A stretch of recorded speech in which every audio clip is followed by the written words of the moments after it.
The letter to the Hebrews. The author of this letter is anonymous, and people have wondered for a long time whether Paul wrote it or maybe one of his co-workers like Barnabas or Apollos, but really we just don't know.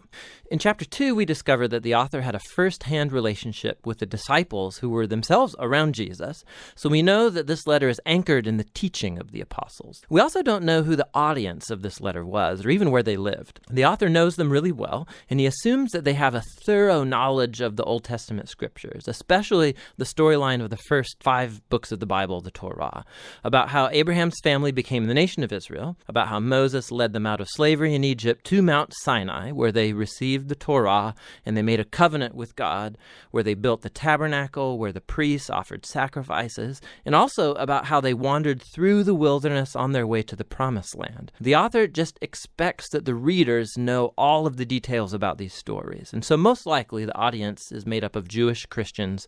That's where the name of the letter comes from. We also have clues from chapter 10 that this church community was facing persecution and even imprisonment because of their association with Jesus. Some in the community were walking away from Jesus and abandoning the faith altogether. And this explains the purpose and the structure of this letter. First, there's a short introduction, which is followed by 4 sections where the author compares and contrasts Jesus with key people and events from Israel's history. Jesus is first compared with angels in the Torah, second with Moses and the Promised Land, third with priests and Melchizedek, and lastly with the sacrifices and the covenant. And the author has 2 main goals in all of these contrasts. The first goal is to elevate Jesus as superior to anyone or anything else, showing that Jesus is worthy of all their trust and devotion. But his second goal is this: it's to challenge the readers to remain faithful to Jesus despite persecution. So in every section, he includes a strong warning not to abandon Jesus. So let's dive in now and see how this all unfolds. The elevation of Jesus begins in the opening sentence of the introduction. In the past, God spoke to our ancestors in many different ways, but in these last days, he has spoken to us in his Son. So the author's saying that Jesus is superior to all of the previous ways that God has revealed himself to Israel. He then makes this astounding claim that Jesus is the radiance of God's glory and the exact imprint of God's nature. These metaphors are making the closest possible identification between Jesus and God. So Jesus is what the rays of light are to the sun, or Jesus is what the wax impression is to the signet ring. For this author, there is no God apart from Jesus. Jesus is God become human as the Son. And it's this elevated view of Jesus that's then explored throughout the rest of the letter. In the first section, the author compares Jesus with angels, which might strike you as kind of odd, like why angels? In Jewish tradition, it was taught, based on Deuteronomy chapter 33, verse 2, that the Torah and the words of God were delivered to Moses at Mount Sinai by angels. And so by saying that Jesus is superior to angels, the author is claiming that Jesus and his message of good news are superior to all previous messengers of God's word. And so the first warning flows from this very point. If Israel was called to pay attention to the Torah that was delivered by angels, how much more should we pay attention to the message that was announced by the Son of God?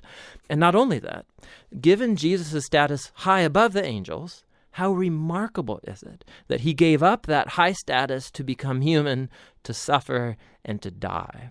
In Jesus, we see God's greatest glory and God's great humility as Jesus sympathetically joined himself to humanity's tragic fate.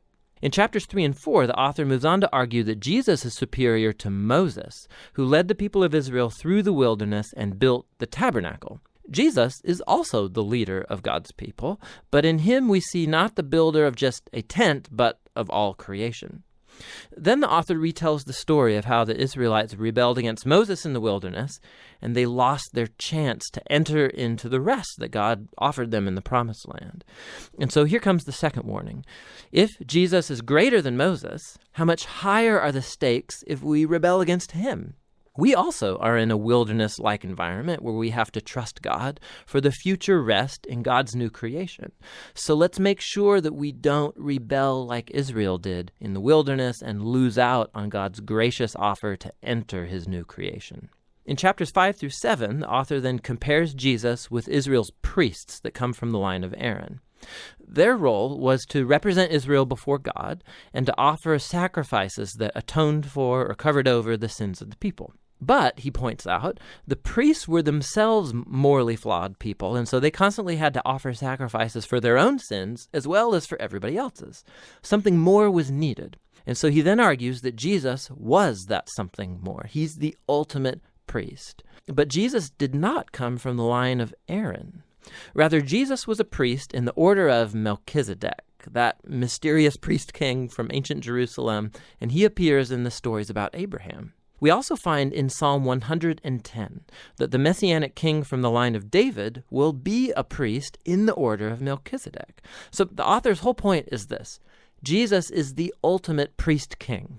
He's morally flawless, he's eternally available for his people, and so he's superior to any other mediator between God and humans. And thus comes his warning in this section.